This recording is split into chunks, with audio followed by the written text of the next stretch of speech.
নমস্কার বন্ধুরা, আমার চ্যানেল কুকি ফুডি ট্রাভেলারে আপনাদের সবাইকে স্বাগত। আমার আজকের রেসিপি রাজকীয় স্বাদে তৈরি ইলিশ ভাপা। চলুন তাহলে রেসিপিটা শুরু করা যাক। ইলিশ ভাপা বানানোর জন্য আমি এখানে 3টে বড় সাইজের রিং পিস নিয়েছি ইলিশ মাছের। মাছগুলোকে পরিষ্কার করে ধুয়ে নিয়েছি। এবার মাছগুলোকে আমি ম্যারিনেট করে নেব। 1/4 টিস্পুন নুন আর 1/4 টিস্পুন হলুদ গুঁড়ো দিয়ে ভালো করে মাছগুলোকে মেখে নেব। মাছের দুপিঠই ভালো করে নুন হলুদ দিয়ে মাখিয়ে নিচ্ছি। এবার 10 মিনিটের জন্য মাছগুলোকে আমি ম্যারিনেট করে রেখে দেব। মাছটা ম্যারিনেট হতে দিয়ে আমি ভাপার জন্য দু রকম সর্ষে নিয়েছি, কালো সর্ষে আর হলুদ সর্ষে। এবার একটা বাটির মধ্যে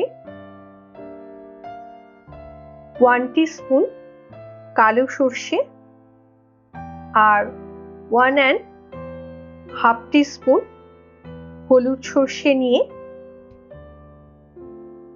জল দিয়ে 15-20 মিনিট একটু ভিজিয়ে রাখবো। এতে সর্ষে বাটার মধ্যে তেতো ভাবটা অনেকটাই কমে যায়।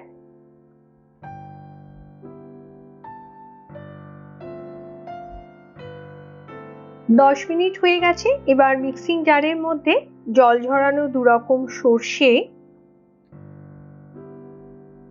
4টে কাঁচা লঙ্কা, 1/4 কাপ নারকেল কোড়া আর কয়েকটা কাজু বাদাম দিলাম। এতে পেস্টটা খুব স্মুথ হয়। 1/2 টিস্পুন নুন আর একটু জল দিয়ে আমি মিক্সিতে একটা পেস্ট তৈরি করে নেব।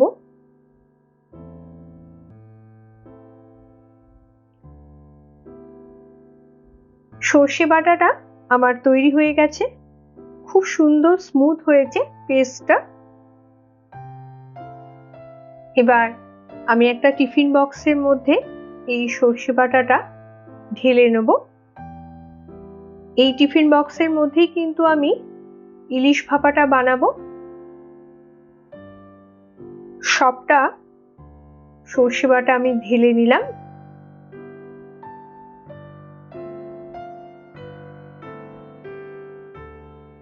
এবার এই মিক্সিং জারের মধ্যে একটু জল দিয়ে ভালো করে বাকি সর্ষে বাটাটা ধুয়ে সেই জলটা আমি এর মধ্যে দিয়ে দেব। আরো কিছু উপকরণ আমি এর মধ্যে অ্যাড করব। 2 টেবিল স্পুন টক দই, 1/4 টিস্পুন হলুদ গুঁড়ো আর 3 টেবিল স্পুন সর্ষের তেল দেব। ভাপাতে কিন্তু সর্ষের তেল দিতেই হবে, এতে ভাপার টেস্টটা খুব সুন্দর হয়। এবার একটা চামচ দিয়ে সবকিছু খুব ভালো করে মিশিয়ে নেব।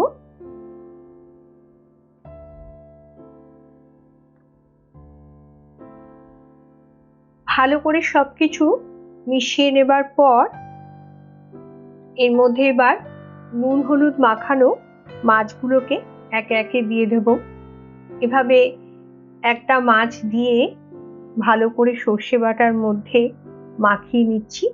আরো একটা মাছকে দিয়ে খুব ভালো করে এপিট ওপিট উল্টে সর্ষে বাটার মধ্যে ভালো করে মাখিয়ে নেব।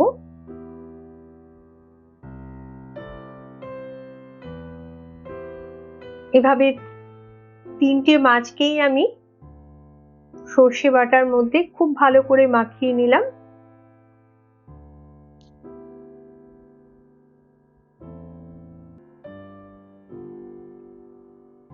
এবার ওপর দিয়ে আমি 4টে চেরা কাঁচা লঙ্কা আর একটু সর্ষের তেল ছড়িয়ে দেব।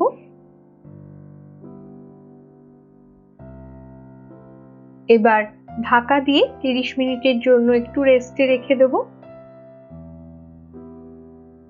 30 মিনিট হয়ে গেছে। এবার মাছটাকে ভাপানোর জন্য একটা কড়াইয়ে দিয়ে দিচ্ছি পরিমাণ মতো জল।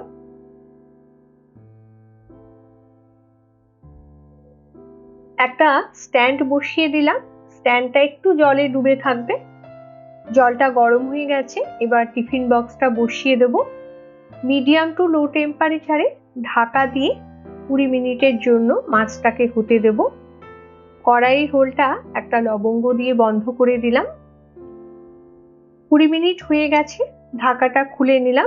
টেম্পারেচার এবার অফ করে দেব।